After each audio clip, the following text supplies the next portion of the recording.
So one thing that is very useful to contemplate is fame.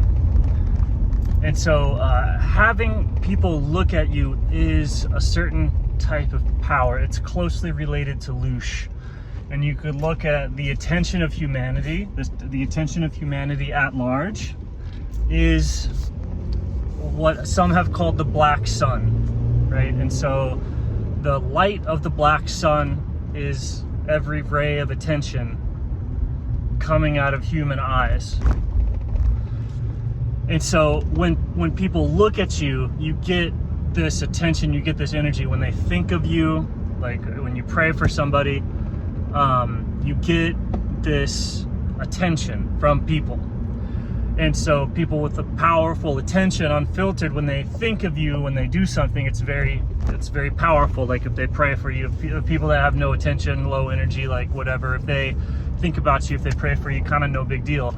But billions, like it used to, like whole communities thinking about somebody, and not only thinking about people, but giving them responsibility for, right? Like, why is my life the way that it is? It's because of Elon Musk. It's because of Donald Trump. It's because of these big name people, these big celebrities are getting the energy of this black sun in mass to a degree like that is unprecedented in known human history. Billions of people thinking your name, not just millions, but billions. And then if you need more attention, you can do like a little bit of a scandal or do something like that, and you can get good, like just an unfathomable amount of human attention and energy from the black sun. And so you have everybody hooked up to the famed, the loosh harvesting network that is the internet, right? And then everyone's looking at these things, at these objects of intense meditation, right? You do this play, this drama, and it makes millions of people intensely meditate on you. And so the way to get the deepest amount of attention from somebody, the most amount of loosh, is with these dramas, these performances, these cyclical cycles, these plays. And this is what everybody does. This is what sports people do, magicians, right? Magicians do things that's so bizarre and so fascinating, you give them a ridiculous amount of attention. Or somebody's doing something so athletic that they get a ridiculous amount of attention from you. That attention that they draw from you, they're drawing from everybody, and that is the black sun. That's the degree to which they are harvesting the energy of the black sun, the loosh, which is human attention. Like when you look at somebody, you're harvesting that attention, and so there's also different ways of that level of loosh harvesting is unprecedented. Like, forget what they do, forget who's good, forget who's bad, and just look at the energetics of the situation, the amount of attention that they have on them. Not just a village, not just a whole high school thinking of you, not just a whole town thinking of you, not just a whole country thinking of you, not just a single geopolitical landscape of the West or the East or India, but literally billions of, like, all of them in all the different areas thinking of these people and giving them credit for the condition of their life, or giving them responsibility for the condition of their life, or placing their hopes in these people while simultaneously thinking about them all the time, good or bad. That is magician on unimaginable. That's the same thing as a surfer surfing at Jaws or Nazarene or whatever. That's a person, no matter what, no matter which team they're on, no matter how they're presenting, that's a massive energetic wave that has not happened in recorded human history. Other than in Christ, maybe, who without the internet or with only via word of mouth spread that much and has people doing professional meditations on Christ.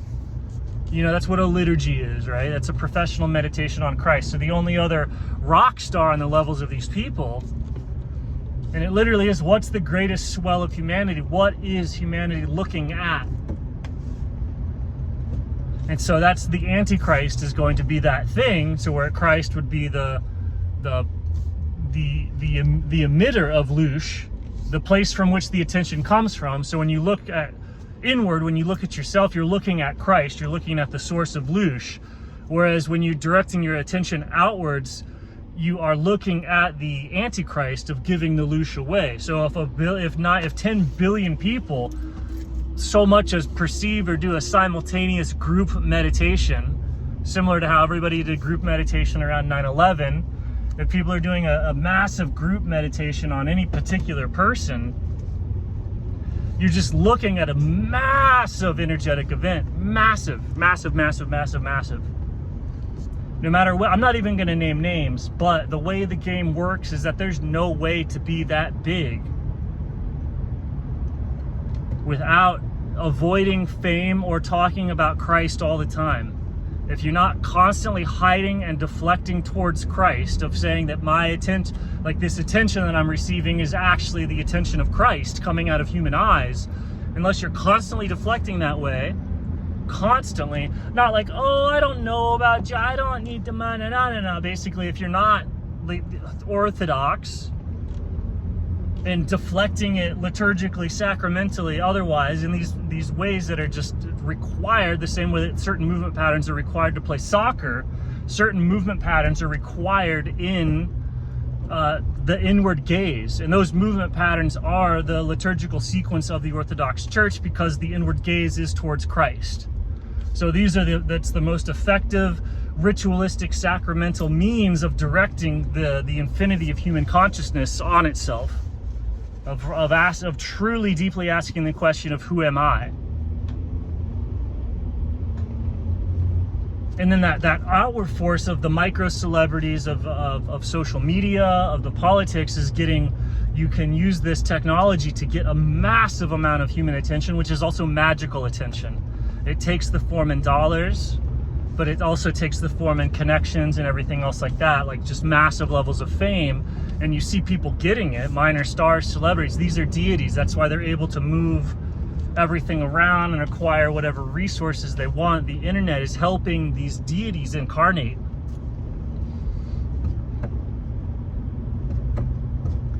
As collectives, as egregores, giants, and as individuals, heroes,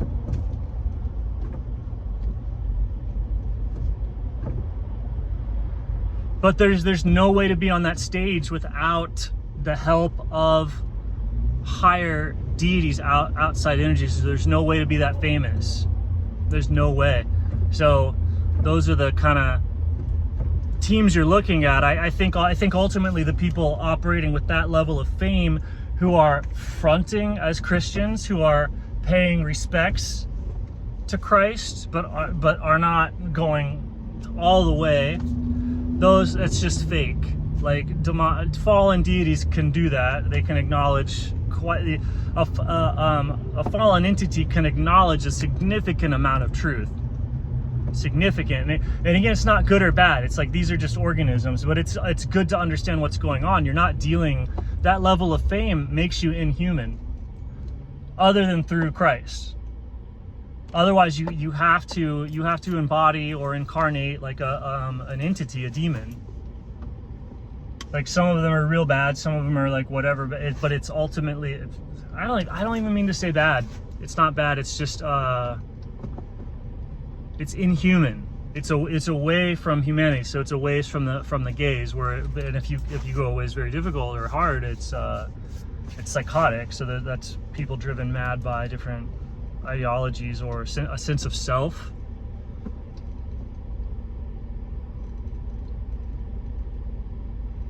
The manic maniacal ego incarnating into an individual or into a group in various shades and forms. Like even if it's a cute entity, right? Like let's say it's a cute little bunny, like just so cute and just so whatever. If a person is just that their whole life, that's effed up. It's as effed up as if they became something sadistic, like somebody that becomes like a furry, basically. That's as far from their humanity as somebody becoming like something traditionally like pathological, even though it's very cute, right? Like if somebody started emitting some sort of frequency or radio wave that just kept everybody as a baby for 30 years, even though that's the cutest they're ever going to be in their entire life, it's twisted, that's screwed up. So all of these things, like even though they seem like nice demons, the direction of the gaze away from Christ ultimately distorts the life pattern, distorts the form.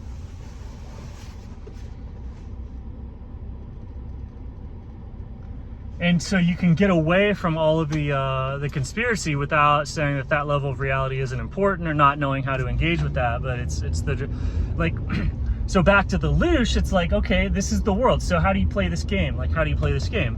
And it's like you emit art, or you emit persona, personality, and that's like the leaves of a tree. It harvests loosh. Like, you have to harvest the energy of the black sun.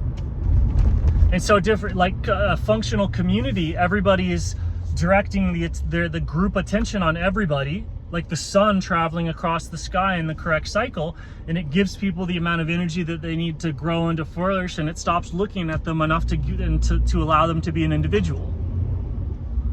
That's why, like with fame, the attention on you never stops. It never, ever, ever, ever, ever, ever stops. And so you lose your individuality.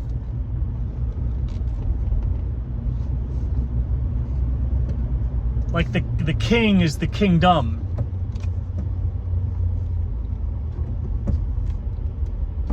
So if you deploy art, right? You deploy art, people stare at it. It collects, it harvests the attention, the energy, the rays of the black sun, which is expressed as people looking at it, people being drawn to look at it. Like when you create something beautiful, when you create something beautiful, you're basically creating a photovoltaic cell or a leaf or something capable of harvesting loosh. And then when you create something like screwed up, right, like an OnlyFans page that's harvesting loosh, that's kind of the same as like burning coal or burning oil. It's a different energetic process that like releases toxins into the atmosphere karmically, to operate that way of harvesting loosh or harvesting attention in that way, in that particular way. You know, versus making liturgical art or being a beautiful human, a truly beautiful human. Pure, as unadulterated as possible, but like, you know,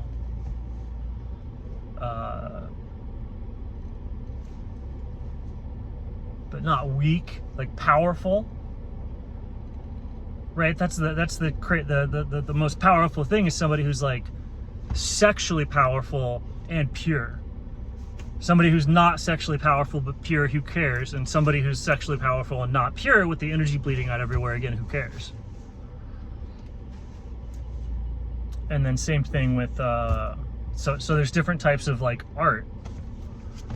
Like if you acquire loosh by sacrificing somebody else's attention, it's one of those ultimately like, who cares? You haven't, it's like, it's been destruction. It's like you think, oh, it has to be created.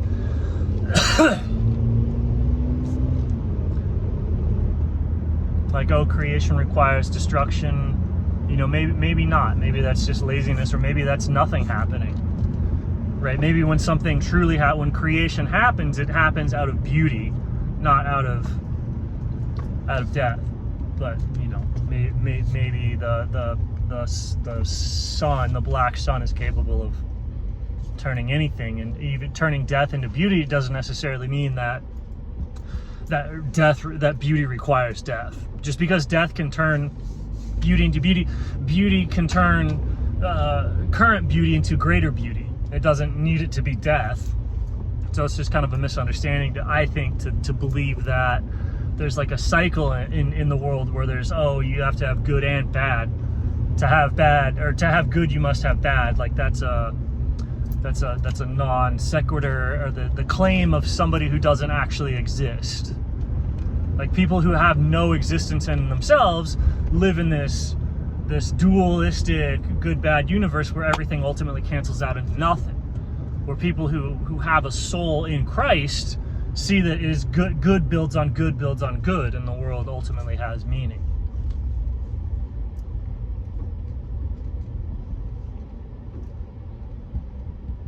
That's all.